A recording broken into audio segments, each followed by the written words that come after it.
Anybody getting stir crazy, wanting to get out of the house, back on the road again? As our president, as our governors, as our mayors speak all the more definitively about opening up the economy, many people in the church that you and I serve are asking the question, when are we going to open?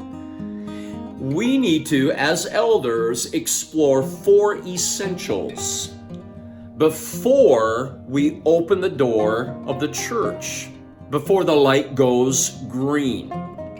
And keep this in mind. Before the light goes green, we have to understand how people respond to the light going green. If we're at an intersection where the light has turned red, once the light goes green, not everybody starts out in the same way.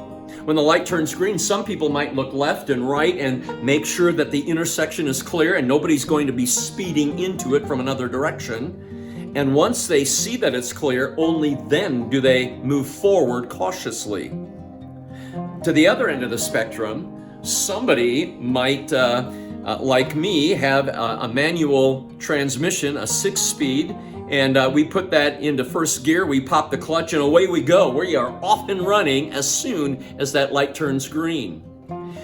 When the light goes green in your community or in ours, people in the congregation are going to have a different response. Some are going to be very cautious, not wanting to leave the house still for weeks to come. Others, on the other hand, are going to put that garage door up, they're going to get in the car, and they're going to get out on the road again. They're eager, wanting. Well, with this thought in mind, we need to now address this issue of, will we reopen the church sooner than later? This coming Sunday, May the 3rd, there's a movement across America being sponsored by an organization called Reopen Church Sunday. May the 3rd, Reopen Church Sunday. What you and I need to understand is, though we may have a right in the First Amendment to gather for worship, though we have the right, we as elders need to ask, is now the right time to reopen? Here are four essentials for elders to consider before the light goes green, before the door is unlocked. I'm going to use the word open, O.P.E.N, for these 4 talking points. The letter O is for the word oversee. You know, that's one of the responsibilities of an elder. As a matter of fact, one of the 3 Greek words in the New Testament for elder is episkopos, meaning overseer. From 36,000 feet, elders are to oversee the well-being of the church. And so when it comes to developing a policy for the reopening of the church, elders have got to be involved in that process. It's a part of our responsibility. In the New Testament, we read of how elders lead the church. We at E2, Effective Elders, we call that elder governance. And one of our responsibilities is to develop an onboard policy. It would only be right and fitting that we do this with regard to COVID-19. So we would actually help the staff, we would actually protect them as we develop the policy for the reopening of the church in the possible event that staff members will be criticized by others. Let's say, for example, that we reopen the church. Here comes a family with a whole bunch of kids. They go into the children's ministry area, only to discover that that area is shuttered. It's closed.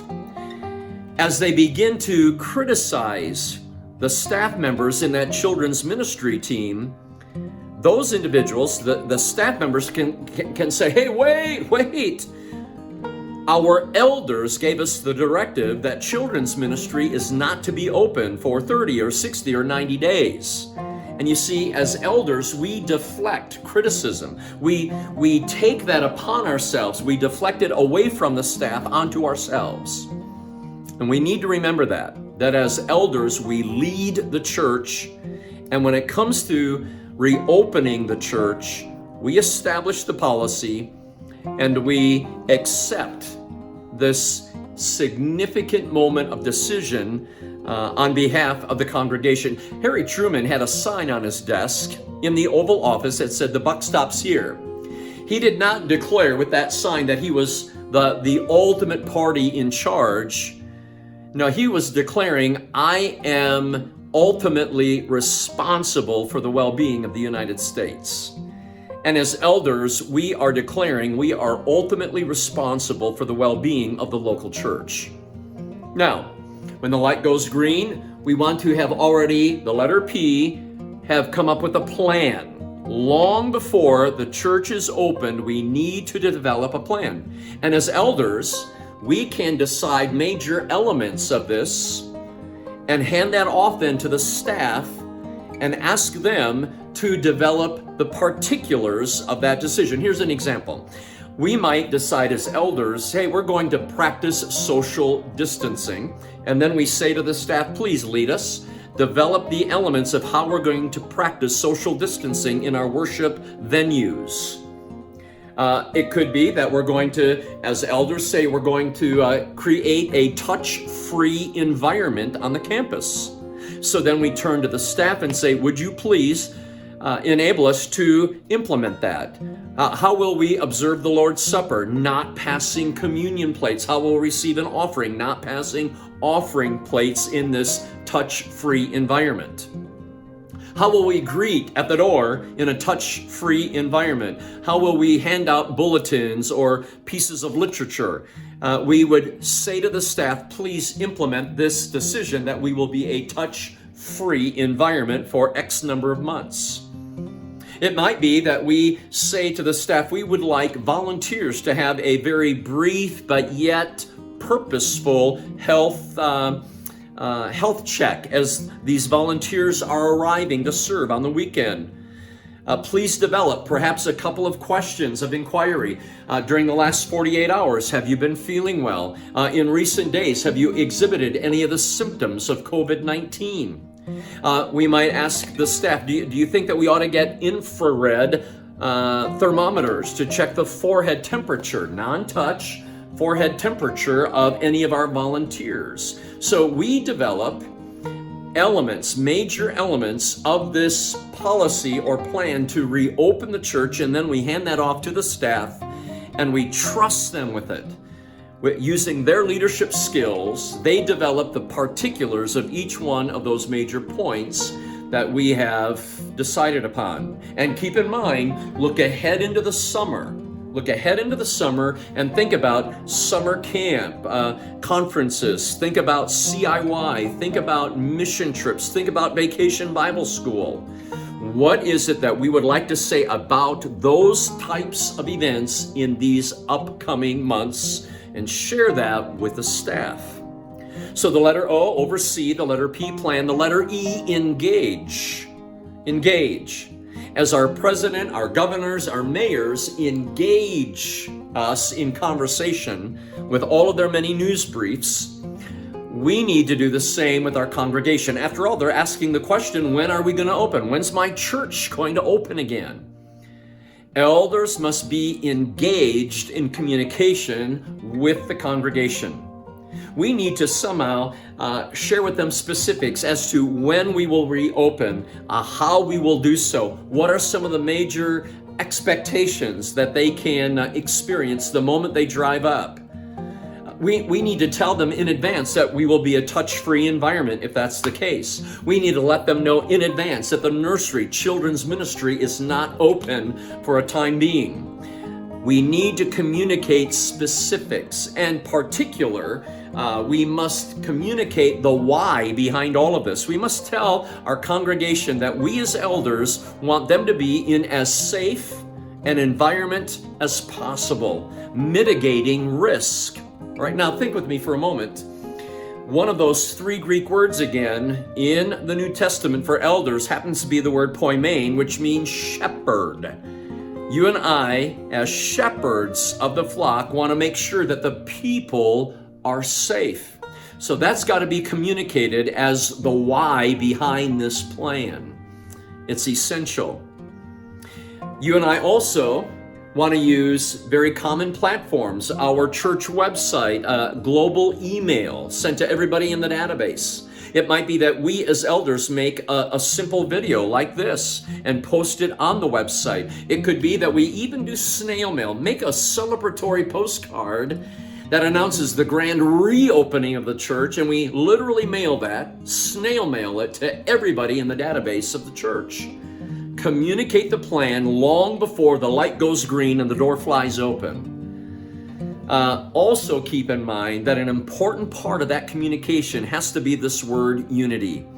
That as elders, we're calling the church family to make every effort to maintain unity of the Spirit in the bond of peace, as Paul told the church at Ephesus. Make every effort to maintain unity of the Spirit in the bond of peace. As a part of that, you and I have got to understand that in some states, people will be free to make the decision, do I wear a mask or not? And as people come to church, some will be wearing masks, face masks, some won't. Those with a mask might be thinking, you doofus, put on a mask. Those without a mask might be thinking of those with a mask, you sissy, get that rag off your nose. It all depends on the mindset of the people, how they engage that green light.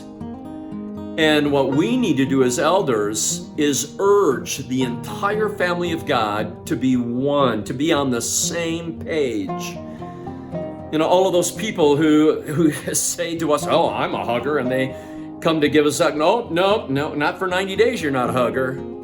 We have got to be people who are in every way, shape, or form doing all that we can to maintain unity of the Spirit in the bond of peace. Let's defer to one another out of reverence for Christ. Let's be respectful and mindful of each other's perspective about responding to COVID-19. So the letter E, engage. O, oversee. P, plan. E, engage. And then finally, the letter N for a new normal. We've got to help our people understand that there is a new normal. It will not be business as usual on the other side of COVID-19. As a matter of fact, we need to help people understand that social distancing might go on for quite some time. It might be that we need to help people understand that this is bittersweet. It's sweet that we get to come together for worship, singing to Jesus once again, taking the Lord's Supper with one another. It's sweet being able to see each other in church once again, but there's a bitterness. You see, we have to acknowledge loss. People have died to this virus, but also people have lost jobs. They've been furloughed. They've lost income. They've lost retirement savings to the tune of many dollars. People have lost events, a high school or a college commencement, a wedding, a reception. Many losses are connected to COVID-19, and we need to be mindful of that in the new normal. So it's sweet to get together again, but there is a bitterness.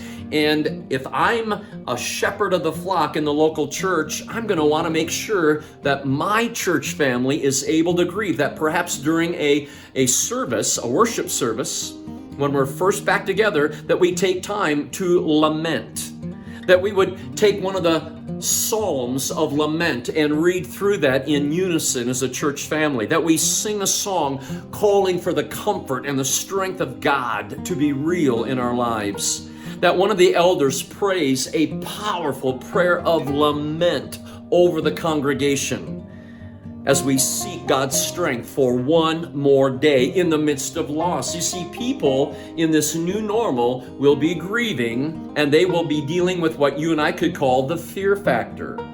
Fear of the unknown, fear of the new normal. So as shepherds of the flock, we have got to do all that we can to be ministering in this regard.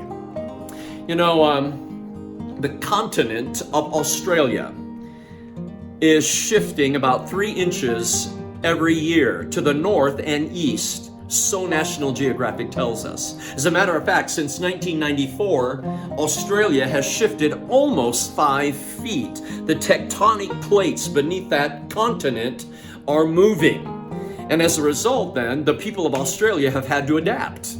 They've had to recalibrate their GPS coordinates so that their map applications in their phone will work. Imagine a drone making a delivery to the wrong address in Australia because they've not recalibrated their GPS coordinates. You see, that continent has had to adapt with that great shifting taking place in its foundation. You know, American culture is shifting. And we can do nothing about the shift. We cannot go back to business as usual. There is no going back to what was normal. We need to adopt and adapt to life after COVID-19. And as elders, we move our people into this new normal. It's like Joshua taking the Israelites into a new land where they had not yet been. And God told Joshua many times over, be strong and courageous. Don't be terrified, don't be discouraged, for the Lord your God will be with you wherever you go. Check it out, chapter 1, verse 9 of Joshua. And God who does not change, God who is immutable, unchanging, is the same today, speaking into your life and into mine as we take our church family into a land where we have not yet been, on the other side of the coronavirus. Be strong and courageous. Don't be terrified. Don't be discouraged, because God is going to be with us every step